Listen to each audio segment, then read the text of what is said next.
You know, I recently read an article from IGN entitled How and Why Bloodborne Lost Me. And I'm not going to be focusing exclusively on this article for the topic, but I think that this brings up a valid point that really opened Pandora's box for me in exploring a lot of the similar issues I've seen within games journalism for the past few months.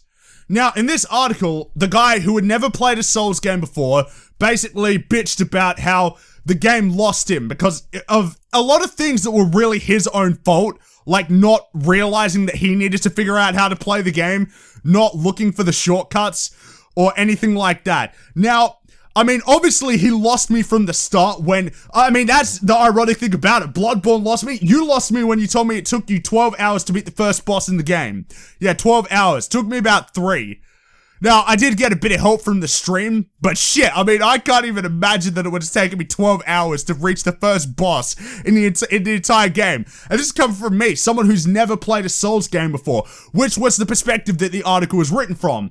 And I still found it to be stupid. Basically, like, and then of course he's saying, I don't like being told I'm playing the game wrong. And while, yes, sometimes it's annoying, like, people told me I was playing Dying Light wrong, but no, you were playing the game wrong, dude. You were playing the game completely wrong.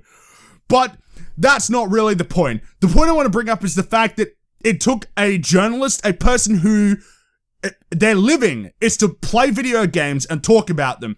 It took someone 12 hours to beat a boss in one game.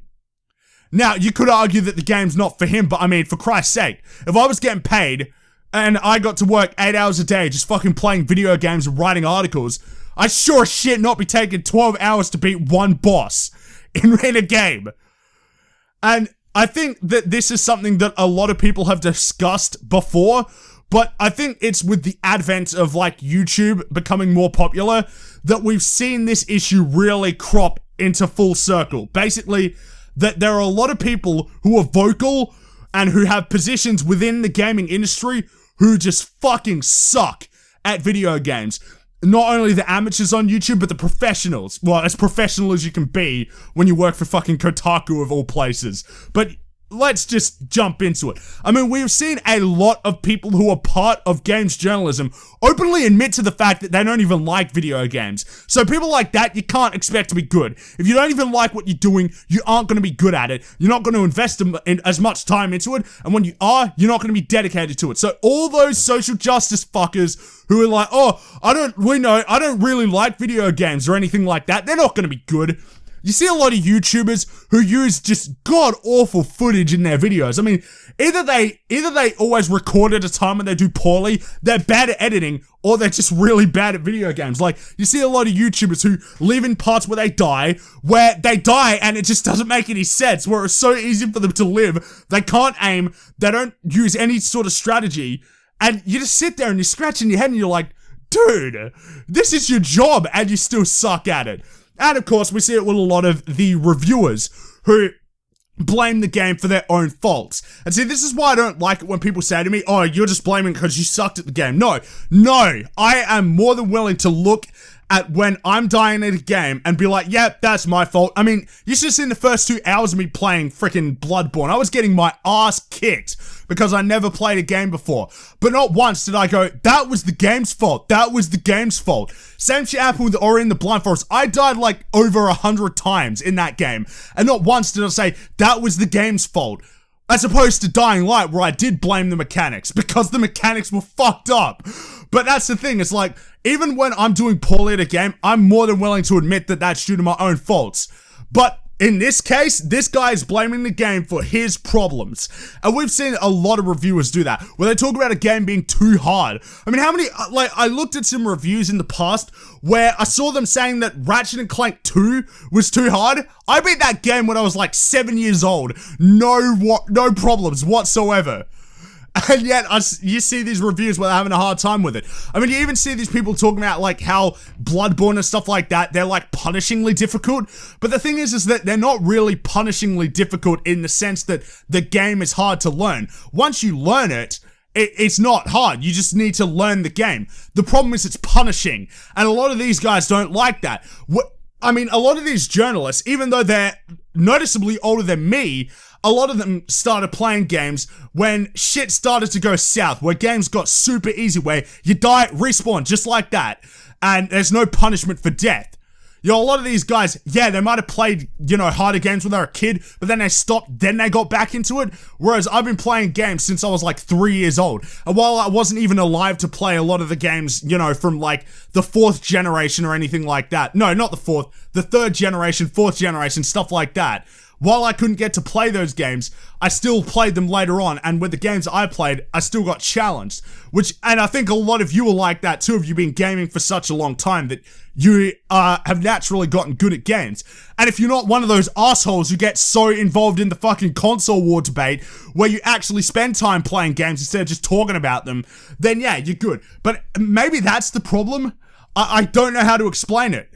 I really don't. It blows my mind that someone who gets paid a full-time wage to play video games and talk about them can be so incompetent at playing games. And you gotta ask yourself too, can you really go to a source where the person is not even capable enough to play the game? Like, I remember reading a review where someone said, like, I think it was Polygon, where they didn't even finish the fucking game for codenamed Steam. Didn't even complete the game, and they're reviewing it. Can you really trust a reviewer that is not only that incompetent that they can't play the game, but are willing to quit and just say, fuck it, it's too hard? Or, I mean, he said it was too frustrating, but let's get real, it was probably too hard for him. Where it's like, oh, it's too hard, I quit, and I'm not gonna give you an honest review. And then these guys wonder why people stop going to them for reviews, when they blame the game for their own mistakes. This is coming from one of the most critical people I know. I am so critical of games, but rarely do I criticize a game for being bad because it was my own fault. And when people are incompetent and they can't handle it, that's what they start to do. I suck at fighting games. Like, if anybody challenged me to a fighting game, they would kick my ass. I am god-awful at fighting games. Would never blame it.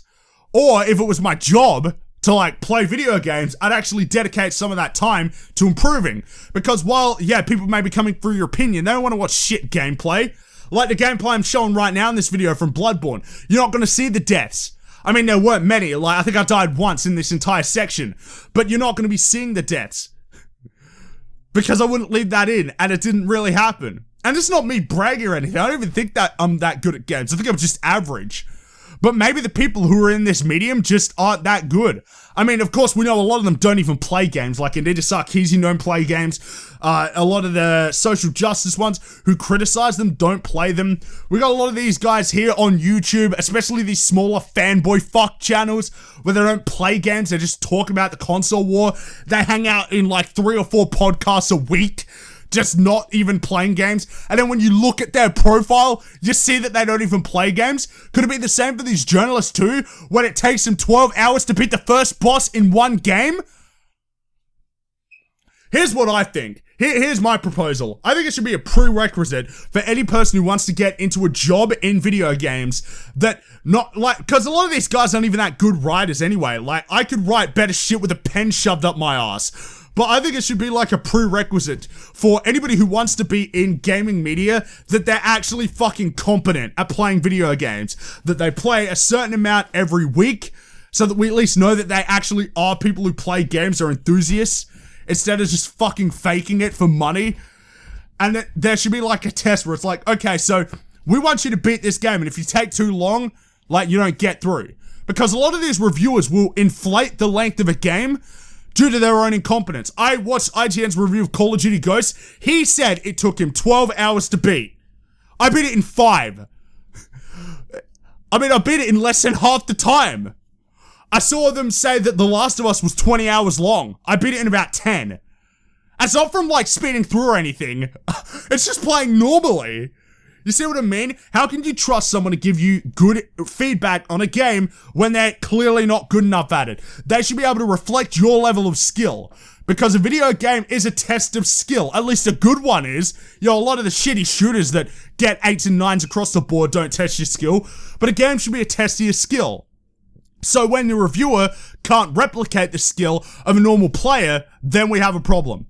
So, here's a tip for you professional websites, because the fact of the matter is that articles like this, where you blame the game for your own problems, that shit's gonna lose you readers. Here's my tip for you. Spend more time playing games instead of talking about stupid bullshit. This goes to the channels too. Like, actually play games. Try and develop. Try and practice.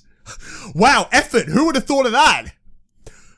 But that's my 2 cents, and I'm sure many of you would agree. Because when you read articles like this, where people blame the game for their own faults, that shit pisses me off.